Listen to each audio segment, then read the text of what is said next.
Welcome to Ikebana.Insights, a YouTube series that will teach you how to create uncomplicated and beautiful Japanese flower arrangements that will enrich your life through artistic creation and for enjoyment in your house. My name is George Lynley. I am a master teacher in the Shizen School of Ikebana.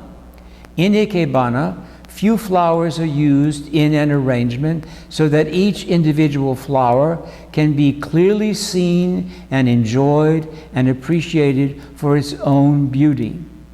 In the world of Ikebana, each different arrangement style usually has a specific name. In this episode, I will show you how to create the upright arrangement, which consists of only 3 flowers and some greenery. Before we begin creating the first arrangement, I will show you 3 important tools that we use in Ikebana and how we use them. The first important tool that we use is this metal object, which is called kenzan. The Japanese word kenzan has 2 syllables, kenzan. Sometimes in the United States, it is called pin frog. Worldwide, however, serious practitioners of Ikebana use the Japanese word kenzan. It consists of a strong metal base in which many upright metal needles are embedded. Floral materials are pierced on the needles in order to hold them upright. The second important tool that we use is pruning shears, which are sometimes called secateurs. They are used to cut floral materials. The third important tool that we use is the container itself, in which the arrangement will be placed. Usually we select the size, the shape, and the coloring of the container, depending upon the floral material and the style of the arrangement that will be placed in it. For water, we use cool, clear water without any liquid or other object placed in the water.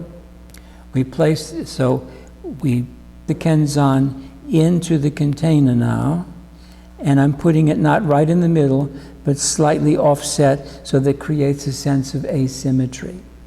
For water, we use clear water, and we don't fill the whole container with water. We only put water up to the top of the needles, the top of the kenzan. Okay. Put the water up to the top of the kenzan, not to the top of the container, but only to the top of the kenzan. For flowers, we suggest ordinary flowers that have strong stems, such as carnations or mums. Avoid sprays. The first arrangement style that we will create is called upright.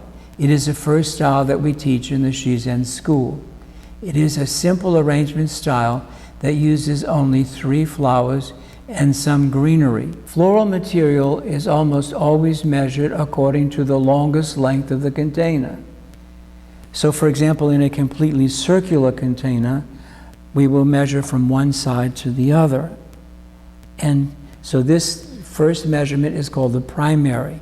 So we place the floral material just beneath the blossom, and this is 1 length, and then this would be a half a length, and so we will cut it here.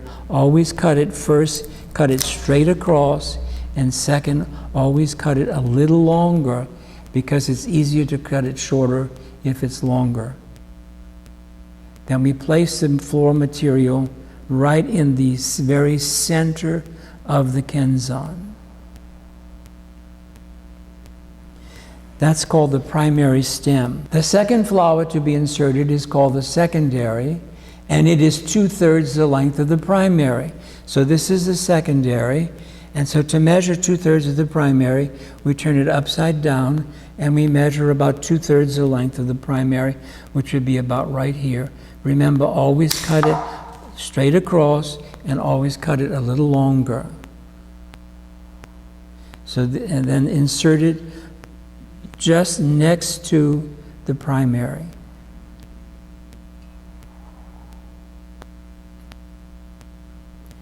Then the tertiary is 2/3 the length of the secondary.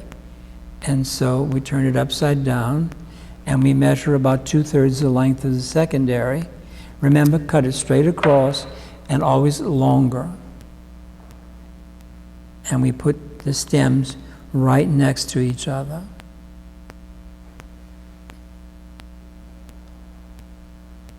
Okay, then we include some greenery, and in this case we have iris leaves, which are called spears, and this is a lovely leaf because it has a lovely curve in it, and so we will place it behind the primary.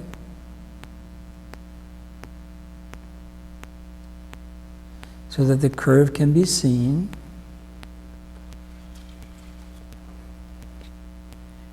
And I'm going to cut this one straight across. Remember, always cut straight across. That one is, I'm going to cut it a little shorter.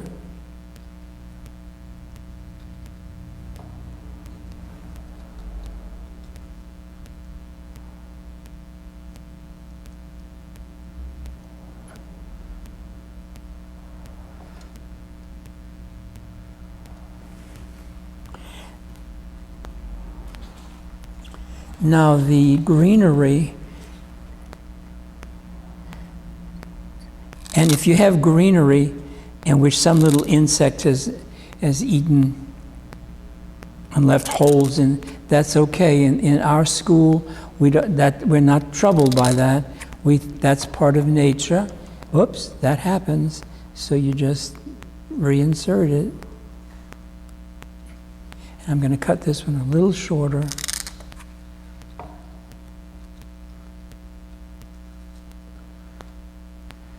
And there you have it. This is the primary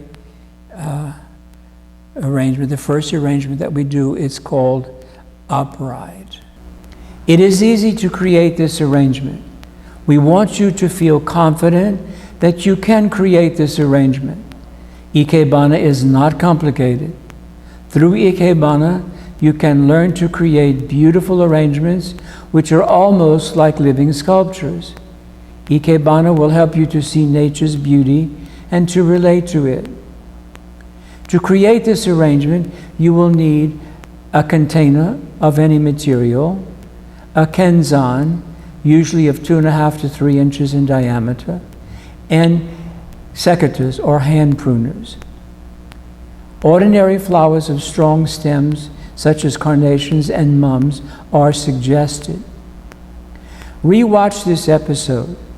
Pause the screen after you watch each step of creation, and then imitate what I do, and then unpause and continue to the next step. Put the kenzan slightly to one side of the container. Measure each individual stem according to the suggestions that I gave, and cut the stems straight across, not at an angle. Thank you for watching. And please watch future episodes of Ikebana.Insights, in which you can learn how to create other beautiful Ikebana arrangements that you can enjoy where you live. Ikebana can be helpful to relate to nature, which is an important part of the reality in which we all live.